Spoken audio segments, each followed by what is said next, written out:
ఈరోజు జరిగిన ఈ మున్సిపల్ సమావేశంలో ఇంచుమించు 16 ఎజెండాలు పెట్టడం జరిగినాయి.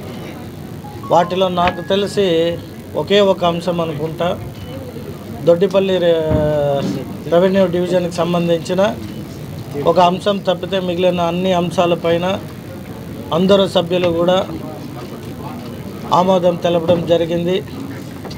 ఈ ఆమోదం తెలిపినందుకు ప్రతి ఒక్క కార్పొరేటర్లు, మేయరు, డిప్యూటీ మేయర్లందరికీ కూడా ధన్యవాదాలు తెలియజేసుకుంటూ, చిత్తూరు పట్టణ అభివృద్ధి పట్ల ప్రతి ఒక్కరు కూడా వారికి కావాల్సిన సమస్యల పట్ల తెలియజేయడం జరిగింది. వాటన్నిటిని కూడా రానున్న రోజుల్లో మా మున్సిపాలిటీ అడవిపల్లి రిజర్వాయర్ నీటి కింద ఏదైతే మనకు వస్తూ ఉన్న ఫైనాన్స్ ఫండ్స్ అంతా కూడా వాటికి డివేషన్ అవ్వడం వల్ల చాలా వరకు అభివృద్ధి చేయలేకపోతున్నామని బాధ ఉంది. అసెంబ్లీలో మా ముఖ్యమంత్రి గారిని అడిగాను, దాని నుండి రిలీఫ్ అన్నా ఇవ్వండి, లేదా అది కంప్లీట్ చేసిన తర్వాత మున్సిపాలిటీకి అభివృద్ధికి నిధులు ఇవ్వమని అడగడం జరిగింది. ముఖ్యమంత్రి గారు వాటిపైన స్పందించి ఆల్రెడీ నీవా నది పైన, నీవా నది చుట్టుపక్కల ఉన్న ఆ ఇండ్ల పైన మనకు ఒక శాంక్షన్ ఇవ్వడం జరిగింది. అతి త్వరలో ఫైనాన్స్ క్లియరెన్స్ చేసుకొని ఆ ఫండ్స్ని చిత్తూరుకు తెచ్చి చిత్తూరు అభివృద్ధి చేయడానికి ప్రయత్నం చేస్తామని తెలియజేస్తూ, సభ్యులందరూ కూడా చిత్తూరు పట్టణ అభివృద్ధి పట్ల ముఖ్యంగా డిప్యూటీ మేయర్లు ఇద్దరికి 25 డివిజన్లకు సంబంధించి ఎక్కడైతే రోడ్ వైడనింగ్ చేయబోతామో అక్కడ మిగతా కార్పొరేటర్స్ను కూడా కలుపుకొని స్థానిక ప్రజలు ఎవరైతే వారి భూమి కోల్పోతారో లేదా బిల్డింగ్లు కోల్పోతున్నారో వారందరితో మాట్లాడి వాటన్నిటినీ సెటరైట్ చేసి చిత్తూరు పట్టణాన్ని మంచిగా అభివృద్ధి చేయడానికి 9 సర్కిల్స్, ఫస్ట్ 7 సర్కిల్స్ అని నిర్ణయించుకున్నారు. తర్వాత ఇక్కడికి వచ్చాక ఇంకా 2 సర్కిల్స్ మన డిప్యూటీ మేయర్ గారు చంద్రశేఖర్ గారు ప్రపోజ్ చేశారు. అవి కూడా మంచి సర్కిల్సే కాబట్టి అందరూ ఆమోదం తెలపడం జరిగింది.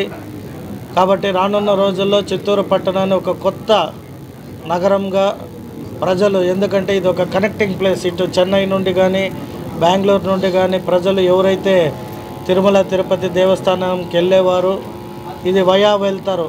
మనము టువర్డ్స్ అమరావతి వెళ్ళాలన్నా కూడా ఇతర రాష్ట్రాల నుండి చిత్తూరు మీదుగానే వెళ్తారు. కాబట్టి చిత్తూరు పట్టణాన్ని అభివృద్ధి చేయడానికి ఏమేమి కావాలో అవన్నీ కూడా డిస్కస్ చేయడం జరిగింది. వారందరి కొన్ని సూచనల మేరకు రానున్న రోజుల్లో మున్సిపాలిటీలో అభివృద్ధి చేయడానికి ఏవేవి సూచించారో వాటన్నిటిని కూడా చేస్తామని తెలియజేసుకుంటున్నాం. ఎప్పుడు కౌన్సిల్ సమావేశం జరిగినా పార్టీలు వారి ఎజెండాతో మాట్లాడారు. ఈ సమావేశంలో కొత్తగా అభివృద్ధి కలిసి వస్తున్నాం అంటే నేను పదే రాజకీయాలు ఎలక్షన్ సమయంలో చేయాలి, తర్వాత అందరూ కలిసిమెలిసి అభివృద్ధి చేయాలని నేను ప్రతిసారి పిలుపునిస్తూ ఉంటాను. ఎక్కడ మాట్లాడినా నిజంగా కూడా ఈరోజు చాలా సంతోషకరం. మీరు చెప్పినట్టు అందరూ కలిసిమెలిసి అభివృద్ధి పట్లే మాట్లాడుకున్నాం. మంచి వాతావరణం. నాకు కూడా ఇంకా కొంచెం ఇన్స్పిరేషన్ వచ్చింది. ఎందుకంటే మనం చేసే పనిని ఎవరైనా అప్రిషియేట్ చేసినా లేదా అభివృద్ధి పట్ల ఆలోచనకి తోడొచ్చినా అది చాలా ఆనందాన్ని ఇస్తుంది, ఎంకరేజ్మెంట్ ఇస్తుంది. ఖచ్చితంగా రానున్న రోజుల్లో చిత్తూరు నగరాన్ని ఒక మంచి నగరంగా, మంచి నగరాల్లో పోటీ పడి ర్యాంకు కూడా సాధించే విధంగా మా చిత్తూరు మున్సిపల్ నాయకులు కావచ్చు, అధికారులు కావచ్చు, నేను కావచ్చు పోటీపడి పని చేస్తాము. ఆ పని చేయడానికి ఈరోజు జరిగిన ఈ సమావేశం ఒక మంచి ఎనర్జీని ఇచ్చిందని భావిస్తున్నాం. నమస్కారం. చిత్తూరు నగరపాలక సంస్థలో గౌరవ మేయర్ గారి అధ్యక్షతన గౌరవ శాసనసభ్యుల గారి ఆదేశాల మేరకు ఈరోజు జనరల్ బాడీ మీటింగ్ నిర్వహించడం జరిగింది. ఇందులో ప్రధానంగా అంశాలన్నీ కూడా ఆమోదించబడ్డాయి. కొన్ని అంశాల మీద విభిన్నత ఎక్స్ప్రెస్ చేయడం జరిగింది. వాటిని పునఃపరిశీలించి మళ్ళా కూడా నిబంధనల మేరకు చర్యలు తీసుకుంటాము. ప్రధానంగా కట్టమంచి బైపాస్ రోడ్డు ఏదైతే ఉందో దాంట్లో బీటీ రోడ్డు వేయడానికి ప్రతిపాదన సబ్మిట్ చేశాము. ఆ సబ్మిషన్స్కి జనరల్ బాడీ యొక్క అప్రూవల్ కూడా లభించడం జరిగింది. అంతేకాకుండా మనం ఏదైతే ఇరిగేషన్ డిపార్ట్మెంటు, మైన్స్ డిపార్ట్మెంటు, అలాగే రెవెన్యూ డిపార్ట్మెంట్ నుంచి వచ్చినటువంటి కొన్ని ప్రతిపాదనలను జనరల్ బాడీకి ప్లేస్ చేయడం జరిగింది. జనరల్ బాడీ వారు కూడా నిబంధనల మేరకు వాళ్ళ సలహాలు సూచనలు ఇవ్వడం జరిగింది. ఆ సలహాల మేరకు ఫర్దర్గా తీసుకెళ్ళడం జరుగుతుంది.